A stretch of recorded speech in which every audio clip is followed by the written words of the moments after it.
la prensa da a conocer el nombre de los hutíes.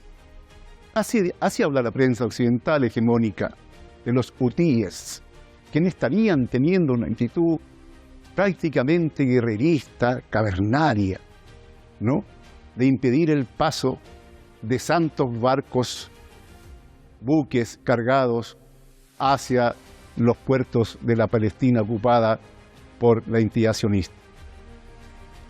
Una vez más, quieren presentarnos como que el problema es de un sector de un país determinado, tal como nos presentaron en su momento y sigue presentándolo hasta el día de hoy, que la lucha de resistencia al pueblo palestino, lo que pasa en Gaza, esa resistencia heroica contra el Estado infanticida de Israel, es nada más que de un sector de Hamás, no es del pueblo palestino. Aquí nuevamente ocultan al Yemen y hablan de los hutíes.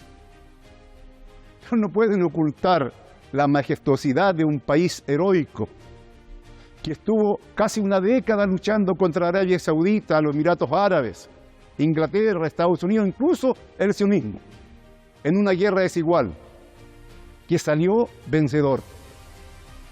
Ese país heroico, con el movimiento popular Ansarollah, le está colocando cara al imperialismo norteamericano y al sionismo, y no está permitiendo el paso de barcos cargados con abastecimiento hacia la entidad sionista.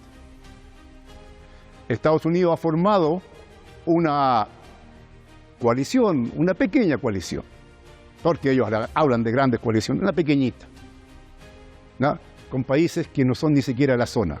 Uno es un chiquitito, que no tiene importancia porque es una base militar norteamericana, un reino pequeño, que no hay que ni siquiera nombrar. Actúan, bombardean al Yemen.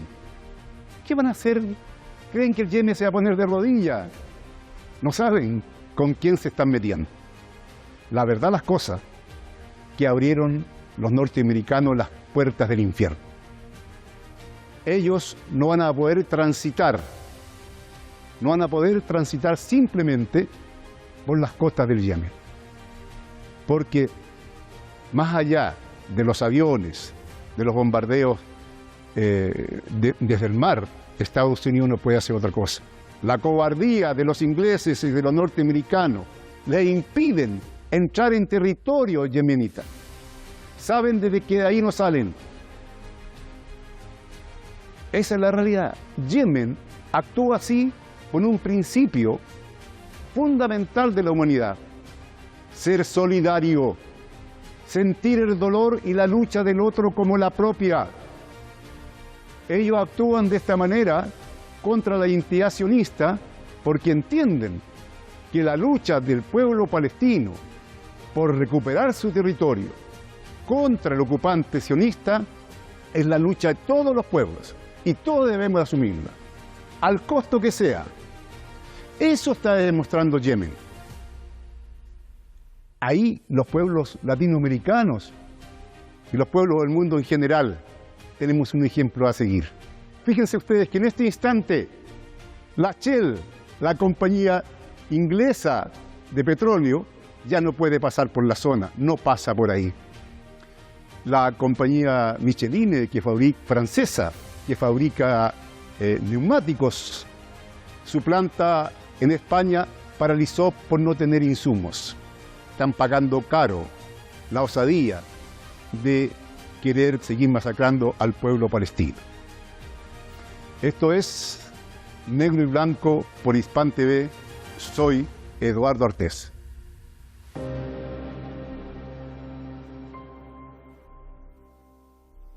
Hoy estamos desde la República Argentina con Ángel Molina, quien es analista internacional, coordinador del área de Ciencias Políticas y Relaciones Internacionales del Centro de Estudio Islámico de la Argentina.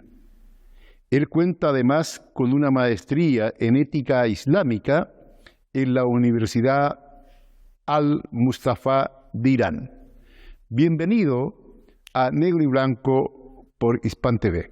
Un gusto estar con ustedes. Muchas gracias por la invitación. Ángel, bueno, uno cuando hablar del Yemen, uno se le aprieta el corazón, le vienen muchas emociones, ¿no? Ver, digamos, lo que allí sucede, la calidad de ese pueblo para en forma solidaria identificarse a tal grado como con el pueblo palestino, que asume la causa palestina como propia, que debiera ser una enseñanza para todos nosotros. ¿Cómo tú crees que va a repercutir esta actitud del pueblo del Yemen, ¿no?, en la situación de toda Asia occidental y en todo lo que significa la resistencia antisionista en la zona? Bien, hay muchos elementos para analizar. En primer lugar, la enorme gesta yemení ya tiene repercusiones interesantes en la percepción del mundo árabe en general con respecto a lo que está sucediendo en el terreno de la solidaridad con el pueblo palestino y el pueblo gazatí en particular.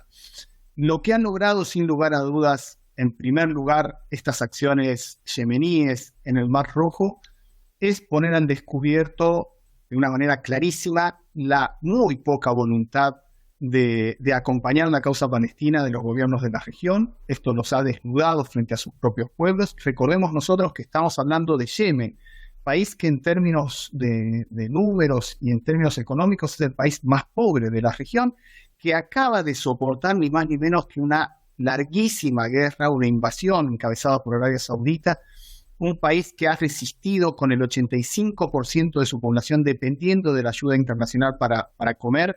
Es este pueblo que logra resistir estos avances saudíes, que controla a partir de Saná. Esto es muy importante remarcarlo, porque si bien hay un sector que no controla Ansarullah, el sector que sí controla Ansarullah constituye ni más ni menos que el 85% de la población yemení, es decir, actúa prácticamente como el Estado yemení. Es esta parte del Yemen la que está resistiendo, es esta parte del Yemen la que está mostrando, sin lugar a dudas, al mundo árabe y al mundo islámico en general, que con la decisión, la firmeza de unos actores que saben resistir en su propio territorio, pueden acompañar perfectamente la causa palestina y poner en evidencia no solamente la complicidad de los gobiernos regionales, sino fundamentalmente la actitud de Occidente con respecto a los problemas de la región. Es interesante ver cómo los medios, pero en especial también la producción académica, recordemos siempre esto, la academia es el espacio donde se legitiman permanentemente los discursos desde los medios de comunicación, se ha fortalecido esta idea de la necesidad de garantizar la libre circulación por el Mar Rojo. Esta necesidad, que parece preocupar de golpe a Occidente en su conjunto, no se ha visto en otros escenarios. No se ha visto en el bloqueo que, ni más ni menos, años atrás llevó a cabo Arabia Saudita y las otras monarquías del Golfo contra Qatar. No se vio, por ejemplo, en las sucesivas intervenciones occidentales en espacios soberanos del mundo árabe, como por ejemplo las constantes violaciones al espacio aéreo sirio.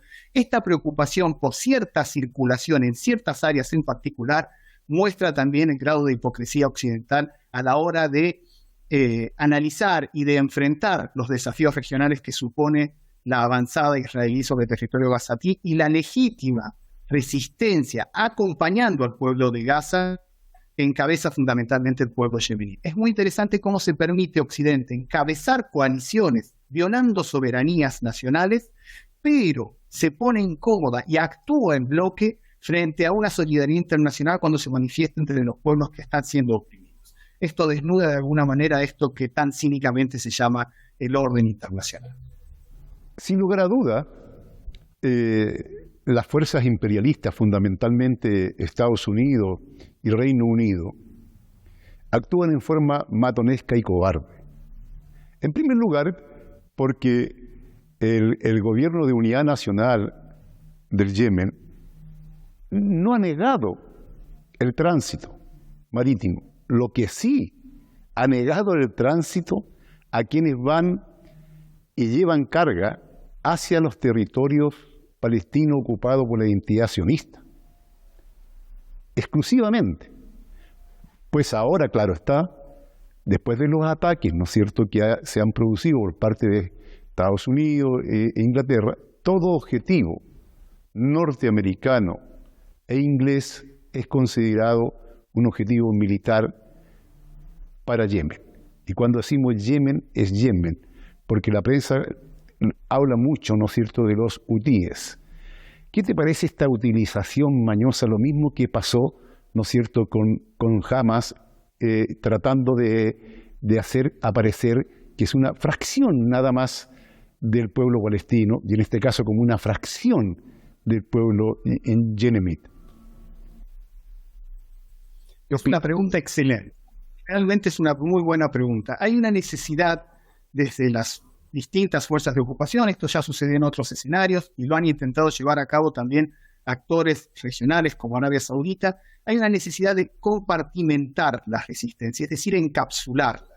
En la medida en que logren presentar la resistencia en cualquiera de los frentes, pensemos en el caso palestino, pensemos en el caso libanés, también lo intentaron hacer con Hezbollah, y lo pensemos por el caso de Yemen, permanentemente hay una intención de encapsular y de esa manera aislar esta resistencia, desvincularla del pueblo y desvincularla del contexto regional donde articulan otras resistencias también en otros países y en otros espacios. Esto es fundamental, esto forma parte de la estrategia neocolonial. Hay que ponerle nombre a las intervenciones norteamericanas, británicas, francesas en la región. Son intervenciones neocoloniales, directamente son intervenciones de un corte neocolonial a la que lamentablemente en esta parte del mundo nos hemos acostumbrado, ¿no? Y ni siquiera le damos el nombre que estos procesos o estos fenómenos merecen ser calificados. En el caso de esta necesidad de compartimentar, lo que se trata permanentemente es de, a partir de una serie de caracterizaciones, desvincularla de los procesos populares. Esas caracterizaciones pueden pasar por caracterizaciones sectarias, es decir, sunitas frente a chiitas, caracterizaciones de disputas de hegemonía regional, los hutíes alineados con Irán, esto lo vemos permanentemente en los medios de comunicación, o puede ser este intento de compartimentar la resistencia a partir de una definición puramente local, es decir, los hutíes ubicados en una región particular de esto que en algún momento fue Yemen del Norte. Esta estrategia, obviamente, no se sostiene ni remotamente si nosotros simplemente miramos el mapa. Si nosotros vemos el mapa y los espacios de densidad poblacional de Yemen, nos vamos a dar cuenta perfectamente que el espacio controlado por Ansarullah, que no es una fuerza exclusivamente saidí, ni exclusivamente shia, ni exclusivamente hutí, es una fuerza que aglomera otras manifestaciones ideológicas y religiosas en su interior. Esto lo hemos visto claramente en todo lo que aconteció en el 2012. Decíamos, Ansarullah, el espacio que controla Ansarullah, en esto mucho más amplio, además que es este Frente de Salvación Nacional, es el 85% de la población yemení. Esto es muy importante, porque este gobierno, que se presenta como gobierno, entre comillas, reconocido por la comunidad internacional, que ya sabemos nosotros quiénes son los que se arrogan esa definición para sí mismos, está gobernando o intenta gobernar supuestamente desde Adén, pero en realidad se ubican en Riad, están en el exilio. Por lo tanto, más allá de que controlan una parte del territorio, es una parte con una población muy menor a la que se encuentra efectivamente en este espacio controlado por las fuerzas de la resistencia. Recordemos además que parte... Sí, perdón. No, mira, vamos a ir a una pausa, Ángel, ya de unos segundos, y vamos a volver inmediatamente.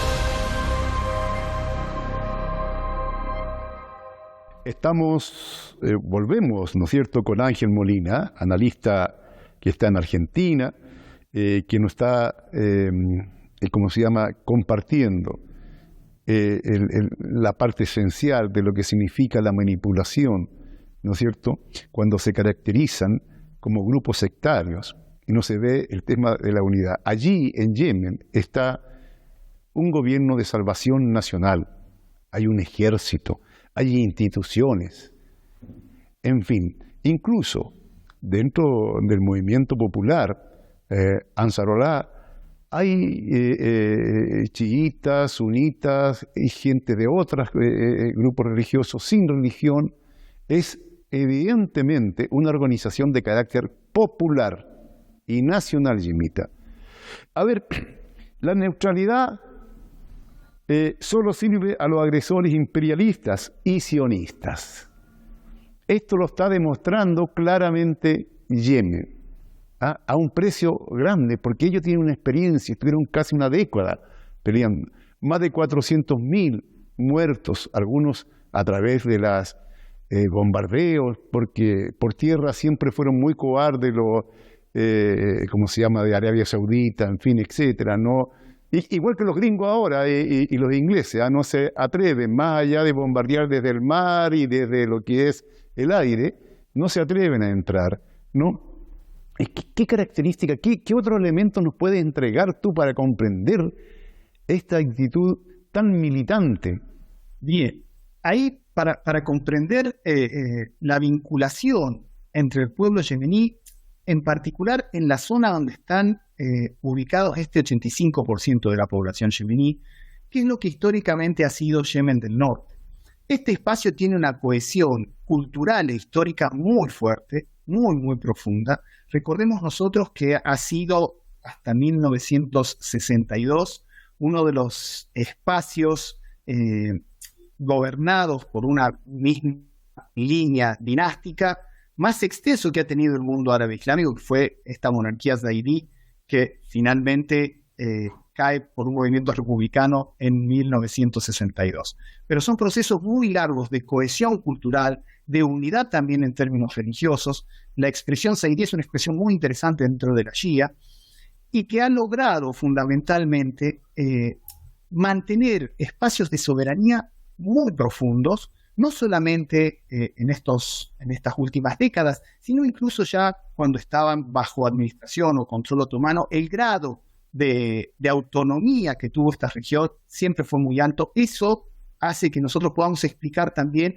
el respeto y la defensa profunda de su soberanía, ¿no? Cuando nosotros analizamos la actitud yemení es una profunda defensa de su espacio y de su decisión como pueblo en términos de soberanía frente a cuanta potencia ha intentado atacarlos. No nos olvidemos nosotros que Yemen ha sido un enorme problema para las monarquías del Golfo desde hace la porque de hecho en toda la península arábiga ha sido la única república y el único espacio que se ha opuesto a las políticas que Estados Unidos ha implementado en la región de manera sistemática, con Arabia Saudita como el principal exponente de las políticas de Estados Unidos en la zona, y fundamentalmente a partir de la década del 90, cuando nosotros asistimos de una manera descarada e impune a esto que se llamó el nuevo orden internacional, que se suponía tenía Estados Unidos como el único hegemón. Yemen ha sido permanentemente una molestia y el 2015, con esta invasión de la coalición saudí, lo que se ha tratado precisamente es de dominar, ¿no? de amansar a la población yemení, y se ha mostrado como un enorme fracaso de la diplomacia y de las fuerzas de defensa saudíes. Fue sin duda uno de los mayores fracasos de Mohammed ibn Salman, y esto a la larga va a tener grandes repercusiones también al interior de Arabia Saudita y sus luchas por el poder. Creo que lo que nosotros asistimos en Yemen es sin duda la mayor muestra de la resistencia y del espíritu panárabe que en algún momento inundó toda la región. Desde un punto de vista económico, hay distintas opiniones. Algunos dicen que esto ayudaría mucho a la República Popular China, ya que el comercio a través de la ruta de la seda con los trenes, ¿no es cierto?, se vería favorecido. A ese nivel de locuras llegan algunos, ¿no? Pero lo cierto es que está complicando la economía, inclusive europea, ¿no? Europea occidental, esta Europa que es sanguínea con el Estado sionista, ¿no? Tenemos, por ejemplo, la Shell inglesa ya no pasa por las costas de Yemen, tampoco lo hace otras compañías. Michelin, que es la productora de neumáticos de origen francés, ha visto paralizada su producción por la falta de insumos, ya que no puede pasar por allí. ¿De qué manera ya está influyendo no solamente, ojo, en la entidad sionista, eso que se llama el Estado, eso que ya algunos llaman Estado de Israel en su economía, sino que también en sus socios o quienes lo sostienen desde Europa Occidental? ¿Cómo influye? Sin lugar a dudas, a medida que avance o que aumente la situación de conflictividad en la región, los costos para Europa Occidental van a ser cada vez mayores. Recordemos nosotros que hay algunos puntos especialmente sensibles en la región, de los cuales depende en buena medida el suministro de buena parte de la producción europea occidental. Y estamos hablando fundamentalmente de dos grandes pasos. Obviamente el estrecho de Hormuz es uno de ellos y otro es Bab el-Mandeb. No es casual, y para esto también tenemos que repensar un poco el mapa y la actitud de las potencias coloniales en la región, no es casual que Djibouti, este estado creado por las apetencias francesas de tener una base permanente en África, se encuentre justamente en este paso tan estratégico. No es casual que a Somalia se la haya tratado de una manera tal que haya colapsado como estado precisamente para garantizar el control y la militarización de la región. Este espacio es un espacio especialmente militarizado. Si nosotros repasamos un poco la historia y vamos a encontrar que una de las versiones que circulaban ante la caída de Saleh allá en el 2012 fue precisamente de que había grandes avances en negociaciones con Estados Unidos para implantar una base norteamericana en la isla de Socotra. Hoy la isla de Socotra, después de la intervención saudí, de la invasión saudí a Yemen, está ocupada por fuerzas de Emiratos Árabes. O sea, fíjense hasta qué punto esta zona, todo el mundo es consciente de la vitalidad en términos de comercio internacional. Arabia Saudita incluso ha tenido que crear a lo largo de los años un oleoducto que atraviese el desierto desde las zonas más ricas petroleras que están en el Golfo Pérsico para evitar pasar por estos dos estrechos tan importantes, el de Hormuz por un lado y de Bab el-Mandeb por el otro. Sin lugar a dudas, a medida que escale la conflictividad en la región, los costos para Europa van a ser mayores, pero además una Europa que va como furgón de cola de las políticas israelíes y norteamericanas, ¿no? Esto es realmente tremendo. En los 90, precisamente, cuando se hablaba de este orden unipolar, los analistas internacionales veían como posible espacio que era una disputa entre potencias, veían esta Europa de la Unión Europea, ¿no? Hoy Europa está absolutamente desdibujada como actor internacional. Los países que las componen siguen actuando de manera neocolonial, pero acompañando a otros países que tienen intereses en la región, fundamentalmente la entidad sionista y Estados Unidos. Esto lo sitúa a Europa en una situación especialmente complicada y en la medida en que siga atado a los intereses de estos dos actores, va a ser muy difícil que no tenga un costo económico cada vez mayor. Los yemeníes son conscientes de la importancia de Bab el-Mandeb y son conscientes que controlar este estrecho tan fundamental ha sido una de las principales intenciones de la ocupación saudí sobre el territorio yemení, ni más ni menos que ocupar uno de estos brazos importantes del Bab el-Mandeb. Por lo tanto, me parece que la acción yemení está pensada con una coordinación y un grado de precisión mayúscula, poniendo en este punto tan sensible del mapa, concentrando la atención de manera tal que tenga repercusiones, no solamente sobre Israel, como ustedes bien lo señalaron, sino fundamentalmente sobre los aliados europeos occidentales que tienen la entidad. Así es, Ángel. Bueno, el tiempo, tú sabes, cómo nos castiga. Tus últimas palabras de despedida. Cómo no. Desde acá, por supuesto, atentos a lo que pasa en la región, pero fundamentalmente señalando lo que ya ha conseguido el pueblo yemení, que es marcar de alguna manera el camino de la resistencia, de las expresiones populares de la resistencia frente a la actitud absolutamente claudicante de los gobiernos regionales. Creo que esta voluntad de empezar a cerrar filas entre las expresiones populares de la resistencia tienen a Yemen sin duda como la gran vanguardia. Así es, Yemen está a la vanguardia, una bofetada a aquellos que creen en la neutralidad. Muchas gracias, Ángel Molina. Esto es Negro y Blanco por Hispan TV.